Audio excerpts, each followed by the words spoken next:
Magandang araw sa atin lahat, mga kababayan, saan man panig kayo ng daigdig naron. Dito na naman tayo sa another episode ng ating vlogs. Badong Aratilis po. Pag-uusapan natin ngayon, eto pong no, grabe po tong media, lalo na yung print media, yung Philippine Star, tsaka lalo na po yung Inquirer, no?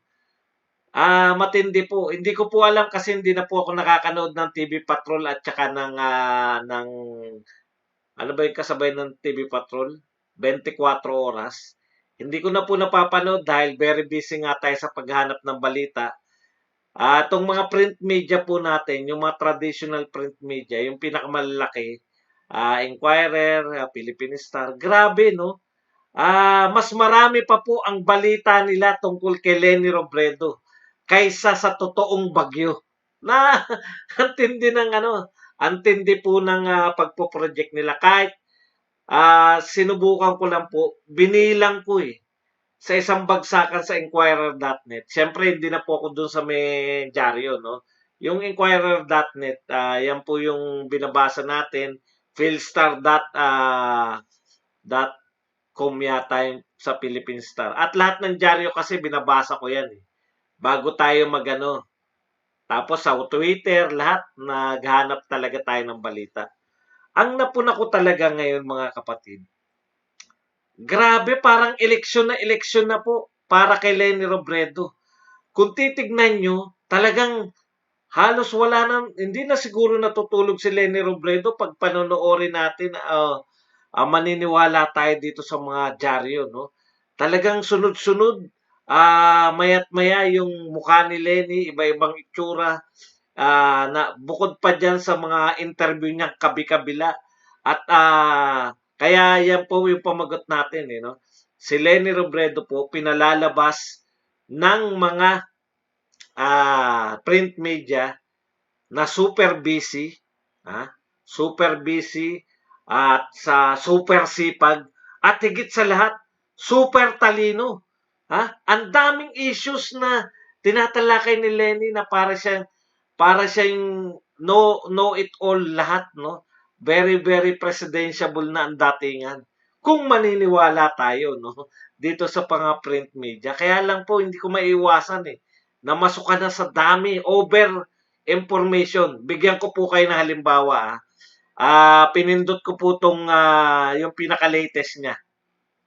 Ito po, lumabas po to November 16, ngayon po yun, 5:30 p.m. no, sa Inquirer.net. Robredo says Department of Disaster might be a necessary level of bureaucracy. So may siya, no? May sinabi siya na yung mga mamaya isa-isay natin Pag binaba mo po to ng konti, isang balita yan kay Leni Robredo yung tungkol dito sa Robredo says Department of Disaster. Pero yung mukha po na pinapakitan kay Leni Robredo as usual namimigay ng relief goods. Pag binaba nyo po yan, ayan, marami pong balita pero walang kasing dami na ayan, merong nabanggit sa DepEd sa pag ano. Tapos ito, baba po natin ng konti. Magugulat po kayo kung gaano karami yung pagko-cover nila kay Leni Robredo, no? Okay, yun po yung balita niya na tutol siya ron sa pagtatayo ng isa pang department, yung Department of ano na nga yun? May nagpo-propose po kasi ng Department of Disaster, di ba? Ayaw ni Leni Robredo, balita po sa Inquirer. Tapos pag binaba niyo po to sa Inquirer.net, meron na naman po ditong balita tungkol kay Leni Robredo. Robredo arrives in Cagayan, Isabela, ahead of Duterte. No? Nauna daw si Robredo na dumating sa Cagayan at sa Isabela kay Pangulong Duterte. Okay, pag binaba mo pa ng konti, Robredo wants probe into severe Cagayan flooding. Release of dam water. Ngayon po ito lahat Ngayon po ito lahat. So may balita tungkol sa pagtutol niya sa Department of... Ay, teka pa lang muna. Pindot muna pula tayo. Pindot na. Okay. Mayroon pong balita tungkol sa pagtutol niya sa Department of Disaster. Pag bumaba ka ng konti, meron Robredo arrives, no? Binabalita pa nila na nauna si Robredo sa Cagayan at sa Isabela. Meron pa po rito, Robredo wants probe into severe Cagayan floodings, release of dam water. So meron pa po siyang panukala na imbestigahan kung bakit bumaha dito sa Cagayan. Pag binaba nyo pa po ng konti, matapos ang maraming commercial, tinitignan ko po kasi, so ilan na yun? Tatlo. Sa isang page tatlo na po yun. Pagkatapos po ng mga commercial, ay meron na naman po dito na isang balita tungkol kay Robredo pa rin. Ito naman yung sinabi ng balita na yan. Nasa na ba yun? Nawala na yata. Yung tungkol dun sa pagpapalabas, no? Fake news daw yun, yung pagpapalabas nang yung lumulusong siya sa baha. O ito, meron pa pala. Nadagdagan pa. Robredo wishes she had more resources for typhoon battered Bicol. Okay? Pang-apat na po yun. Di ba? Okay, asan pa? Nawawala po yung isa.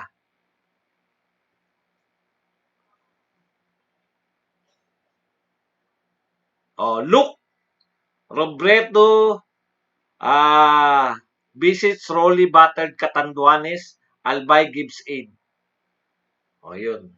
So, ilan po yung balita sa isang bagsakan na yun na lahat tungkol kay Robredo? Mas marami pa po ang binalita nila tungkol kay Robredo kaysa sa bagyong Ulysses. Ganon po kalupit to ang pagpopromote nila kay Robredo. Okay? Dito naman po sa Philippine Star. Ayan din po. Robredo box probe into oversight that may have led to Cagayan Valley floods, no? Yung sinusuportahan ni Robredo na magkaroon ng investigasyon kung bakit nagbaha sa Cagayan Valley, no? Yan. Tapos meron po dito Robredo, hindi, 'di ba kanina hindi siya sang-ayon na magtayo ng Department of Disaster, 'di ba? Dito naman sa Philippine Star, Robredo, sinasang-ayunan niya naman, ayan no, necessary daw yung Department of Water.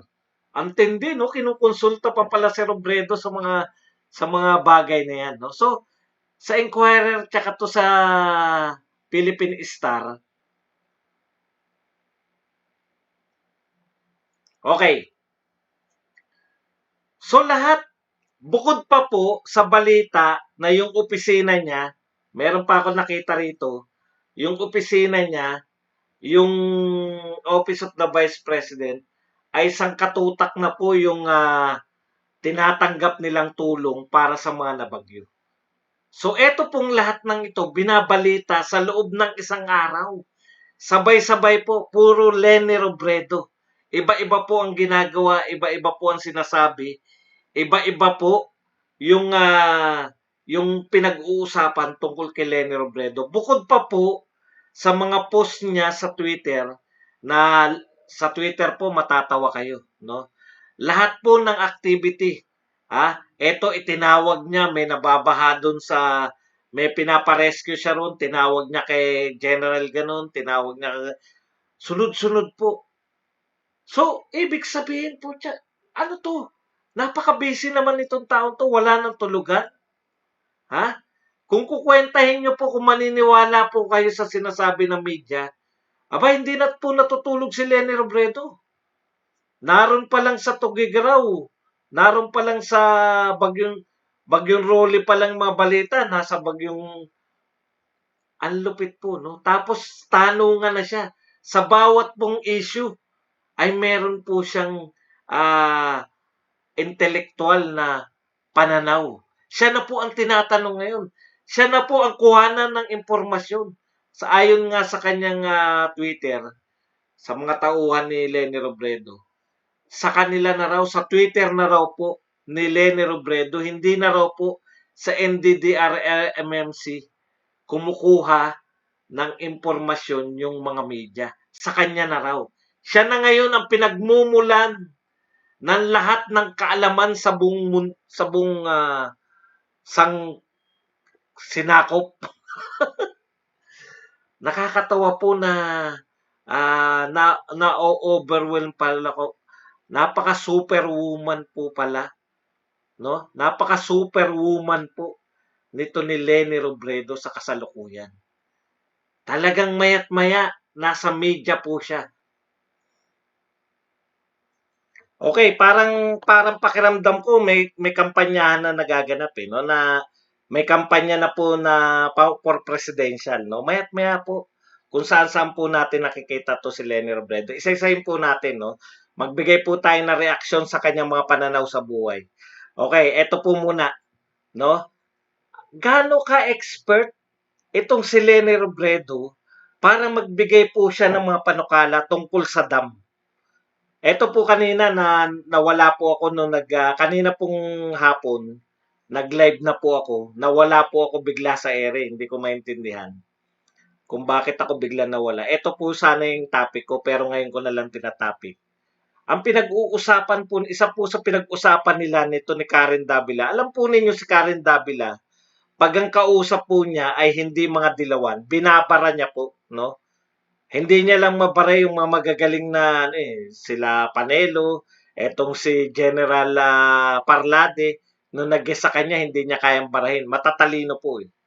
Pero yung marami na pong binarayan eh. Sila Alma Moreno, nakakaawa. Maski si pambansang kamao Manny Pacquiao, kung barahin niya ni kung barahin niya ni Karen Davila, nagtataka ko kung ano-ano yung sinasabi nito ni Leni Robredo na walang kawawaan, bakit hindi niya binabara?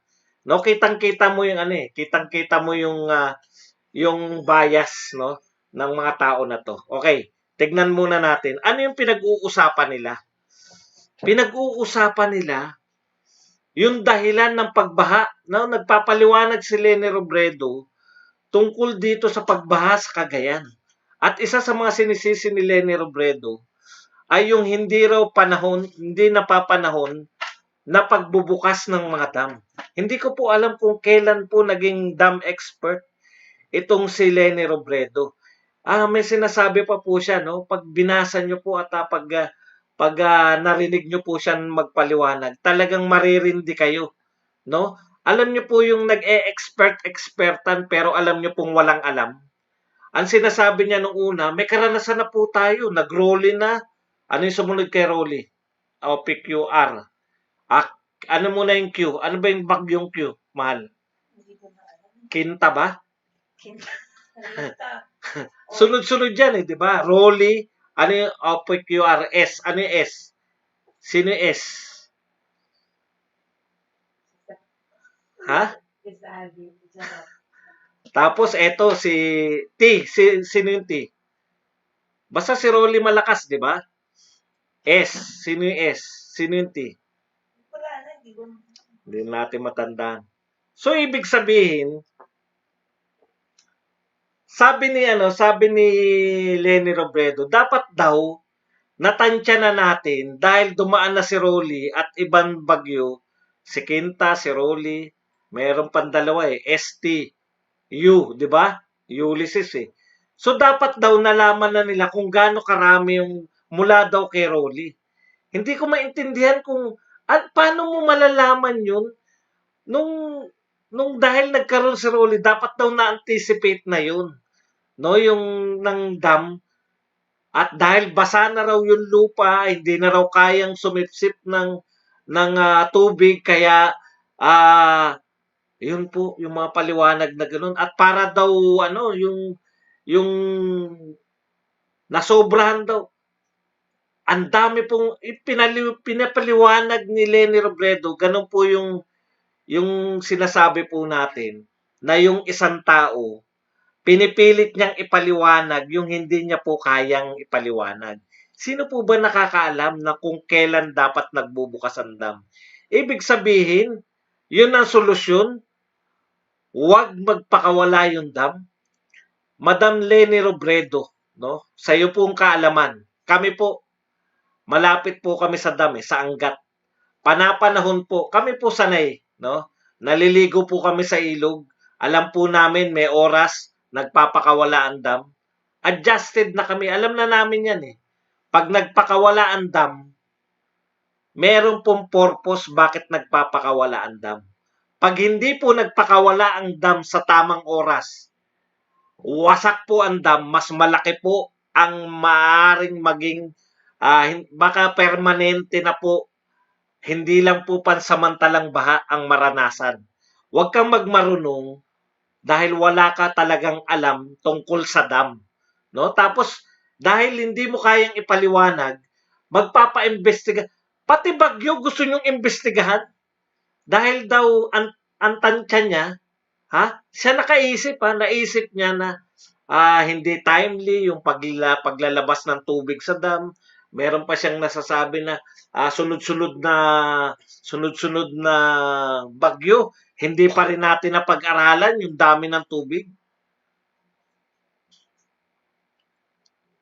Hindi po mapipredict yung dami ng tubig at dating ng bagyo. Dahil kung napipredict lang po natin yan, na ganitong panahon, ganitong araw, ay napredict na po natin, di lahat po ng pwedeng bahain. Di ba? Hindi nga eh. Hindi po natin alam kung saan pupunta. Yung tinutumbok ng kahit nga may satellite na dito papunta, biglang lumiliko. Naghanda na yung dadaanan ng bagyo, biglang lumiko na ano pa rin. Pero ganun pa man, Madan Lenny, minimal pa rin yung mga casualties dahil sa matindi nating paghanda. Pinapractice po yan ng mga tao kung paano po yung DRRM na yan tumutugon sa paano pag may sakuna, saan tatakbo, saan pupunta, paano pag bagyo, pag lindol, ano pong mga gagawin. May mga practice na po yan sa baba, barangay level. Kaya hindi po kinakailangan yung mga nakasanayan natin, kaya nga pinagtatawanan natin, noon pong panahon ninyo, panahon po ng mga Dilawan, panahon po ni Pinoy, at bago pa si Pinoy, lahat po ng mga kalamidad noon, nung wala pa po yung ganito kahanda tayo, lahat po yan, mag-iiyakan tayo na mag-iiyakan, maaawa ang buong mundo, magbibigay ng donasyon, napakatagal pong proseso. Ngayon po, may mga nanghihingi pa rin naman ng donasyon. Kayo yun, di ba? Mahilig kayong manghingi ng donasyon, tuwan-tuwa, old school na yan eh. Kung kaya namang may pondo naman, ang lokal na pamahalaan, tugunan na agad. Kung nakadeploy na malayo pa, nakadeploy na yung militar at mga pulis, tugunan na agad. So, wala kang kinalaman sa dam, hindi ka dam expert. Biglang meron ka na ngayong say kung bakit, kung kailan dapat magre-release ng mga tubig ang dam. Hindi mo alam yun, Madam Lenny. Mga inhenyero lang ng dam. Alam mo ba kung hindi sila magre-release ng sinasabi, ang pinakasimpleng paliwanag dyan, Madam Lenny, para sa iyong kaalaman, sumobra po yung dami ng ulan, sumobra po yung dami ng ulan sa buhos, no? Hindi po kayang i-hold dyan ng Cagayan River. Ngayon, mas maganda pang ang pinaliwanag nyo, no? Na dahil sa pagkalkalbo ng kagubatan, usually, yun yung tinuturo natin sa mga bata, pwede yun. Mas katanggap-tanggap pa yun. Kaysa naman sabihin mo na kasi yung pagpapakawala ng dam, matagal na pong may dam dyan, at matagal na po nagpapakawala ng dam yung tubig sa dam. Kaya hindi po natin pwede isisi sa mga untimely na pag-isipan ninyo dahil may sakuna. Akala ko ba yung problema lang natin nung una dahil ABS-CBN wala, no? Kasi walang kumagat doon sa ABS-CBN issue nyo eh. Hindi po kinagat ng tao na kaya lumala yung sitwasyon dahil sa ABS-CBN. Simple lang po yan, no? Masyado pong malawak yung ulan na dala-dala nito ni Ulysses. Sunod-sunod po yung bagyo, no? Hindi po pwedeng sabihin na dapat natantya na nila yung pagdating ng ulo. Madali pong sabihin yan, hindi naman kayo eksperto dyan. Di ba? Kaya tapos, eto pa. Ito nakakatuwa eh. So sa isang banda, may dalawa pong nagpo-propose. Actually, ngayon ko lang sa Philippine Star ko lang narinig eh. Yung isa, alam ko po yun, dati na yun eh. Nagpo-propose ng Department of Disaster. Ano sabi ni Lenny sa Department of Disaster? Ah, ano yan, no? Kinakailangan pag-aralan muna. Baka kasi meron na tayong ahensya para dyan, yung NDRRM. Baka madodoble lang yung mga function. Dapat pag-aralan natin. Eksperto rin. Lahat ng bagay nga, yun yung pinalalabas nila, no? Napaka-expert nito ni Lenny Robredo sa lahat ng bagay. Bakit siyang interviewin mo diyan tungkol diyan sa Department of Disaster? Ano ba alam ni Lenny Robredo diyan? Diyan ba ang kursong tinapos niya tungkol sa pagde-disaster? May kinalaman ba yung kurso ni Lenny Robredo? O expert ba siya riyan? Yan ba yung kanyang yan ba yung kanyang pinag-aralan ng napakatagal? Bakit tatanungin niyo sa dam, tatanungin niyo sa antindi po, no? Ng mga tama nitong mga media na to, antindi rin naman ang tama nung ini-interview. 'Di ba? Ano naman kinalaman mo diyan? Yung DNR nga, dolomite lang, mga environment lang concern. Pero ikaw lahat, talo mo pa lahat. Henyo. Napaka-henyo ni Lenny Robredo sa pagpapalabas nitong mga to. No? Sa isang banda naman, kino-question niya bakit magtatayo ng Department of Disaster. Pero sa isang banda naman, sinusuportahan niya naman nung tinanong naman siya sa ibang pagkakataon, no? Parehong araw, magkaibang pagkakataon, magtatayo ng Department of Water. Department of Water, ha? Hindi ko alam kung ano yung gagawin nun. Sinusuportahan niya naman yung Department of Water. Yung Department of Disaster, pag-aralan daw muna dahil baka maduduplicate lang. Yung Department of Water, sinusuportahan niya yung Department of Water. Maski si Lenny, nalilito na kung ano yung ano eh. No? Itanong sa kanya ngayon, sabog-sabog na po, sa dami. Tapos relief good, pamigay dito, pamigay doon, interview doon. Daig pa po ni Lenny Robredo ang nangangampanya ngayong panahon na to.